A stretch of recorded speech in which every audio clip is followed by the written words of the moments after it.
Hello, and welcome to the SAF Audiovisual Cast, where we, SAF, connect and share information from top university officials, faculty, and administration directly with SAF students and parents. Thanks for joining us. First, I'm your host, William, with SAF and IES here in Chicago. Today, our guest is Miss Jennifer Cornet-Carrillo, Study Abroad Development Manager for the University of California, Berkeley. Hello, Jenny. Hi, thank you for having me today. And thanks for being here. So Jenny, you have about 15 years experience with Berkeley alone.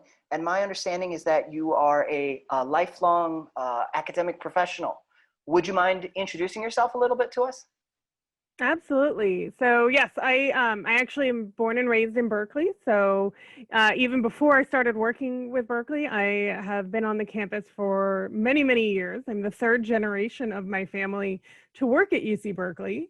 And after I got my graduate degree in college counseling and career counseling, I started working at UC Berkeley as a academic advisor, working with students on their academic goals. And this included study abroad. And I got very involved in working with students in study abroad. I've worked with students in the Department of Economics and in the College of Natural Resources, the School of Information. And for the last 6 years, I've been working with the Berkeley International Study Program, specifically on this program to bring students from universities around the world to Berkeley to study for a semester or for a year.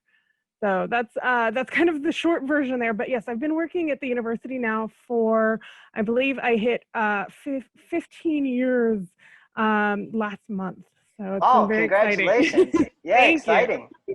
So first, maybe you can tell us a little bit about what do you enjoy about working with students?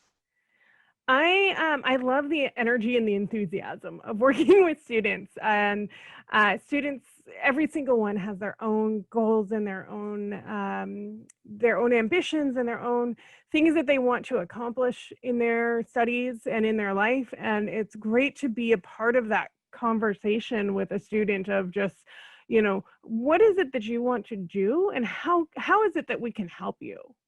Whether it's our university or how do we connect you to the resources so that you can accomplish the amazing things that you want to do in your life.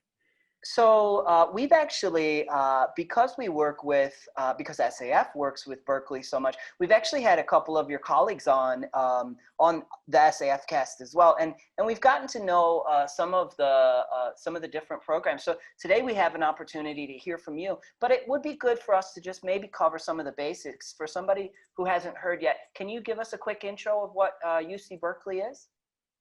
Absolutely.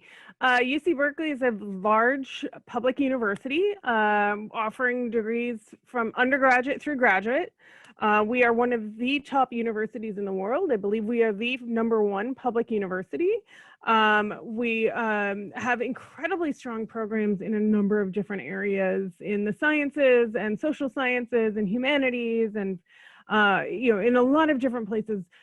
We are a comprehensive university in that we offer almost everything. The one thing we do not have is a medical school, but we do have options for students that are studying a lot of different things. And so Berkeley is a great, in Berkeley we have about typically about 40 to 45,000 students. That is both undergraduate and graduate combined. So it's a really rich student experience. We are also part of the Pac-12. So for any student that is into watching college athletics, you really get an opportunity for experiencing a lot of different things in a very large university, as well as having different opportunities for education, for learning, for doing your own projects. And there's a lot of really exciting classes every semester. Certainly. Now, Berkeley remains popular, both I think for domestic students and definitely for overseas students, regularly bringing some of the largest numbers for SAF, for example. Why do you think that is? In part because of our location. We are about 20 minutes by public transportation to San Francisco. And so for a lot of students, they may not necessarily know where Berkeley is, but they know where San Francisco is.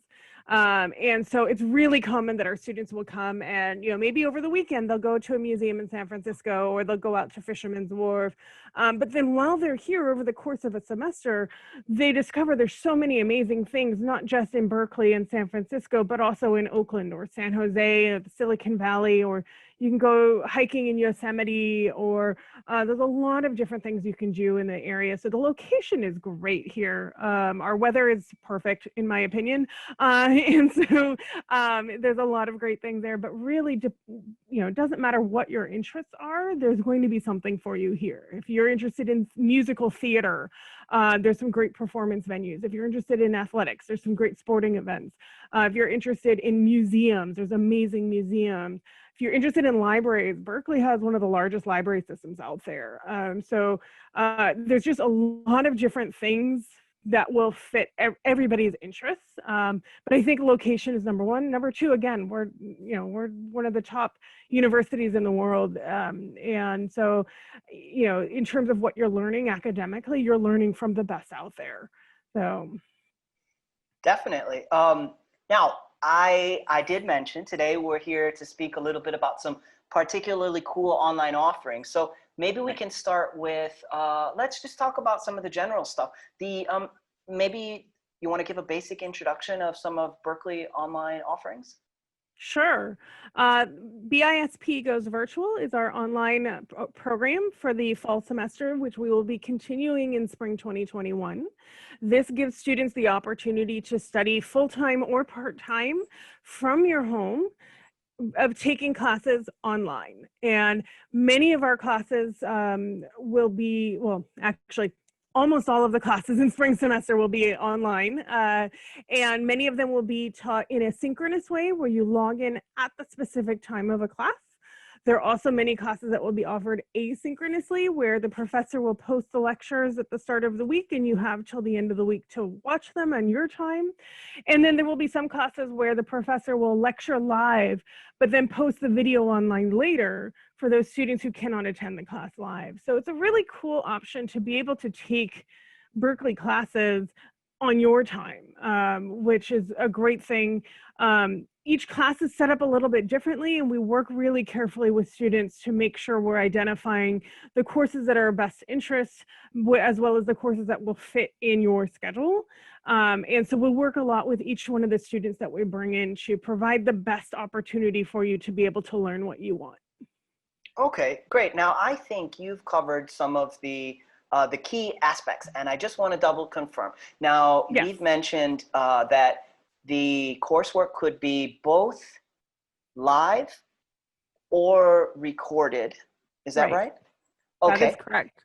And yeah, then, and some classes will do a combination of both. right, Where okay. the lecture may be recorded, but then you'll have a discussion section that is live. Or you may have where there's a video that you watch for part of the lecture, but then part of the lecture is live. And so just depending on the class, it's a little bit different format. And each professor gets to determine what works best for them, given the topic that they're teaching. Sure, sure. And now, let's say I'm thinking about taking courses and I find some information that looks really cool about a course. How do I find out the structure for that course? If you go to classes.berkeley.edu, the class schedule is posted there. It gives you the title of the course, a short description of the course. It gives you the professor's name, and then you can search for information about that professor. But for most of our classes, the professor's name will be posted as soon as the class schedule is posted. So for spring semester, in fact, our schedule posts tomorrow on October 1st. And so, you'll be able to go online and see what classes are being taught for the spring semester, and you can see who is teaching them. There are some changes sometimes, or some classes where we have multiple instructors for the same course. And so there may be some alterations before January when instruction begins, but there's a lot of information that's on that class website. Sure. So I suppose also I should mention that the SAF advisors will also be able to navigate through this system, but that basically a student's able to find out that information in advance prior to signing up for the course, right? Absolutely. And now, I am also going to double confirm with you again, but that, Yes. as I understand, as a student, someone could sign up for a single course within their current schedule, or they could take a full course load for an academic semester. Is that right? That's one of the really unique things that has come out of this virtual option this year, something that we hadn't expected. But yes, absolutely. If there is no visa required, then there's no minimum unit requirement. Your school may have a requirement that you take full-time course load or part-time course load, but we don't have that requirement if you're not physically present in the United States. So you can take just one course. And we have that with many of our students this semester, where they are actually taking a full load or a part-time load at their home university while also doing 1 or 2 classes with us. So they get the combination of, both their classes at their home school and the experience with us in Berkeley. So that works really well for students who are able to do that. Yeah, a unique offering for sure. Now, you also had mentioned something that I want to just go back to, BISP. Can you take us through what that means? Absolutely. The Berkeley International Study Program, it's been around since 2005. So just over 15 years now. This program was initially started by one of our professors in the Department of Sociology, who he is Norwegian, and so the initial students in the program were all Norwegian because he had partnerships with those schools. And several years later, they expanded the program. The first places we expanded out to were Guangzhou, China, Shanghai, China, and South Korea, Seoul. And those 3 cities then now has become this program that today we have partners in 17 countries. I believe we have over 65 university partners that we work with. We also have students from a large number of other places that have come to us as independent students. So students don't need to be coming from a partner university. They can come to us on their own. And of course, we have many of our students who come through Study Abroad Foundation, which works fantastic for us because they get the added support of the Study Abroad Foundation advisors, and they get the experience with the BISP program.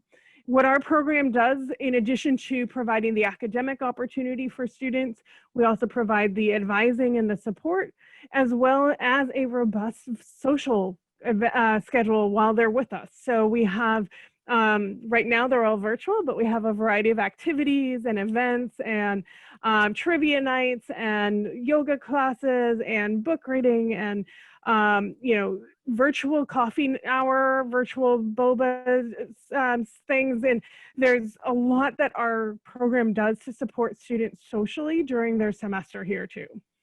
Very cool. Now, we've talked about different options, but maybe we could just look at one option for an example study week. Let's say I'm a student enrolled from East Asia. Could we walk through a little bit what a potential schedule might look like, a study schedule?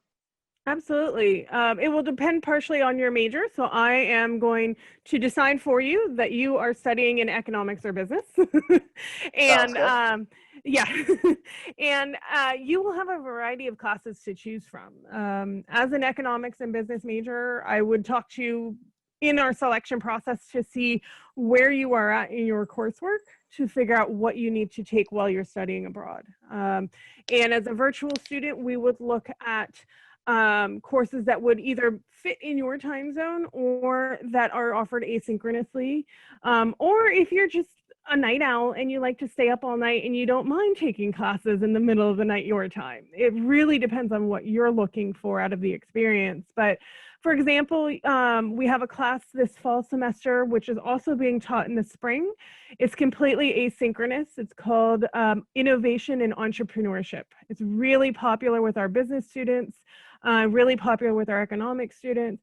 And it does a great job of looking at, the topic of entrepreneurship from an international perspective. And so comparing not just what's going on in the United States, but also compared to Europe and to Africa and to Asia, and really looking at the comparative issues of how the societal side of things is different in each of these countries and what the needs are in each of those countries.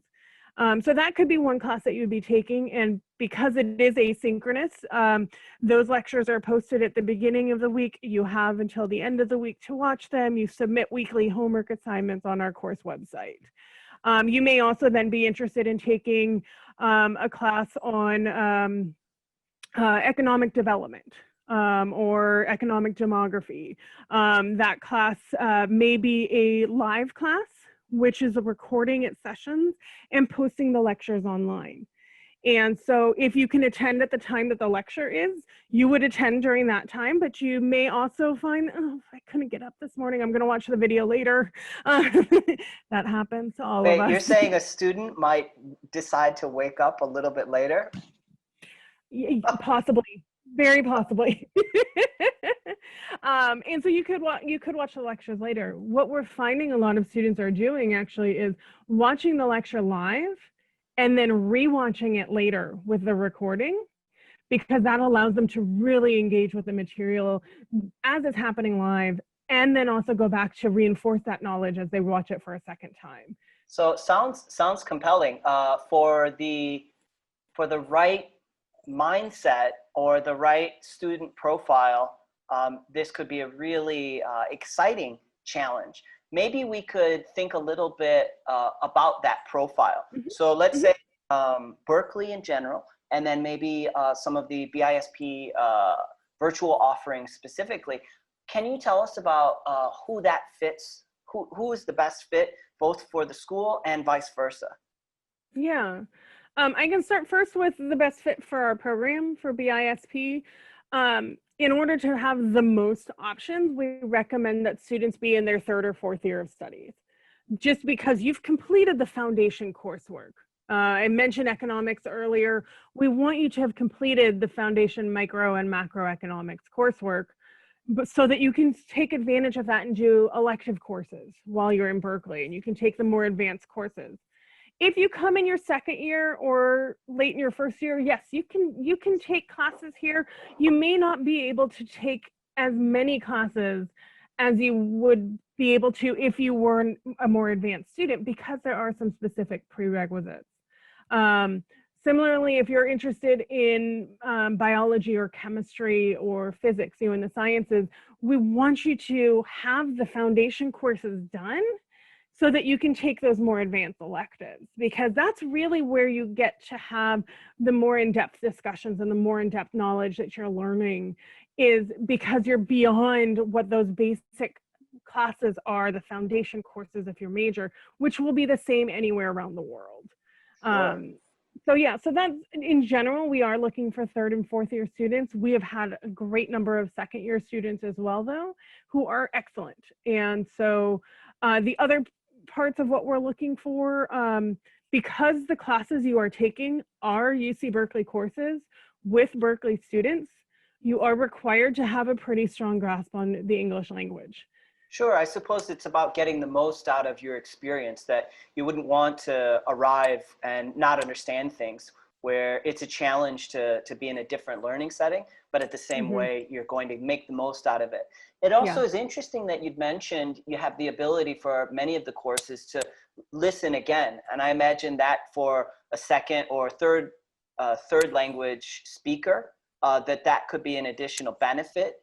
But no matter what, as I understand, you're saying that you need to have a certain level that's just a reality to study at a top university and take classes at a top level. Now, we talked about language requirements or ideals, and we also talked about the study position or the academic position. Anything about additional comments on the profile of the student? In terms of like outside experiences and volunteer work and portfolios and all, we don't ask for that. We don't ask for a personal statement indicating all the various things you've done in the last 10 years of your life or something. Like, we're not as concerned with that as we are of your being an open-minded student and open to the experience that you want to embark on. Certainly, that's a very interesting way to finish. So there are some practical necessities and also a lot of more maybe abstract idea or mindsets that would fit appropriately. Absolutely. Now, I also had mentioned that that we kind of double up on things as per our students and our hosts' interests. We both cover academic interests here, but also some of the on-campus and specifically culinary options, opportunities. So let's say I'm a visiting student at Berkeley. Let's talk about where to go for a bite to eat. What do you think a visiting student has to try? Oh, wow. We actually had a student a couple years ago, his goal for the semester, and again, a 17-week semester, his goal every week was to go to a different hamburger place. He wanted to try 17 different burger places throughout the semester, and I had some great recommendations for him, but that was his goal. And then another friend of his goal was to find the best Chinese food restaurants in the Bay Area, and there's some excellent ones from different regions of China. And so if you're really interested in Szechuan food, they have some amazing places. If you're really interested in Cantonese, there's some incredible places in San Francisco. If you just want to come and try all the best pizza, there are so many pizza places in a college town. And so that's definitely something that there are a lot of varieties of food. I think right now the hot thing, we have, I think, 3 new boba places that have opened up in the last year within 2 blocks of campus. And so we will have a lot of groups that will go, when we are in person, we'll have groups that will go and have boba and try the different places. So it sounds like that might be true both for cuisine and maybe greater culture, that you have within Berkeley and the Bay Area, a nice mix of potentially stuff that's very familiar to visiting Asian students, and also maybe some very unique global opportunities, as well as the classics of America, if you want to have 20 burgers over 20 weeks, I suppose. Just to be clear, the SAFcast is not recommending having a burger every day. I also do not recommend having a burger every day, but there are great places if you want to try one once a week. I can get you a list of places in the Berkeley area so that you can have the amazing experience to try them all and figure out what your favorite is. Definitely. Now we've had a nice chance to get to know some of the offerings and obviously talk a little bit about some of the other types of offering, the cultural offerings as well. Now, you also mentioned that you travel a good amount for your role. Specifically, as you know, we're talking to students based in, or potential students based in East Asia and China. As I understand, you visit China every once in a while. Could you tell us about maybe one of your most memorable visits? Absolutely. I do travel to China usually about 2 or 3 times a year for several weeks each time. Primarily, I usually go to Shanghai, Beijing, Nanjing, Wuhan, Guangzhou, Shenzhen. I've gone to on my last few trips, Xi'an. So there's a lot of different places that I go. Each time there's something I like different about each one. So it's hard to kind of pick out my favorites. But I think one of the really cool things, because I tend to go back to the same cities each time, because I'm going and visiting the same schools. So because I tend to go to the same cities each time, I get to explore different parts of the towns each trip that I go on. Some of the cities I go to, I have my favorite restaurants that I go to every single time. But one of the really cool things that I do is I go and explore different restaurants, or go to different parts of town. Some of the cities I've started going to some of the more historical parts of the city that isn't as well known, or that just is culturally a lot more traditional. I really enjoy seeing all the different things in the different parts of town.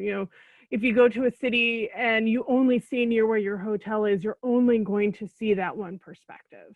Where if you go out of that area and explore some of the other parts of the city, you can see some incredible diversity in the towns and some real history in some of the some of these older cities that, you don't have that kind of deep, rich history in some of the other parts of the world. And so it's just incredible to be able to see some of the architecture and to be able to see a building that has been standing for hundreds of years right next to a brand new building that's being built, in this age, to see the diversity in architecture is just amazing that way. So, well, thanks so much. That's a very interesting, experience to share with us. I would like to ask you now, maybe if there's anything else you want to share with our students before we wrap up. I think the main thing is, the ability to study abroad and the experience of studying abroad is one that can make such a huge difference in your life in the future. The way that you look at the world is different. The way that you look at other people and how you understand other people that you're working with, it can be so valuable. And so I know during this time that, in-person study abroad may not be possible. Virtual is still a really good opportunity. It may be the opening of the first door. And so one of the things that I always tell students is that, coming abroad or taking a class online in a virtual study abroad program, this is not the only time you're going to do something like this. This is the first step in many, many more experiences that you're going to have, whether that just be being more comfortable traveling to new regions in your own country or being comfortable traveling to new regions around the world. Well, Jenny, thanks so much for your time today. We really appreciate it. Thank you so much for having me.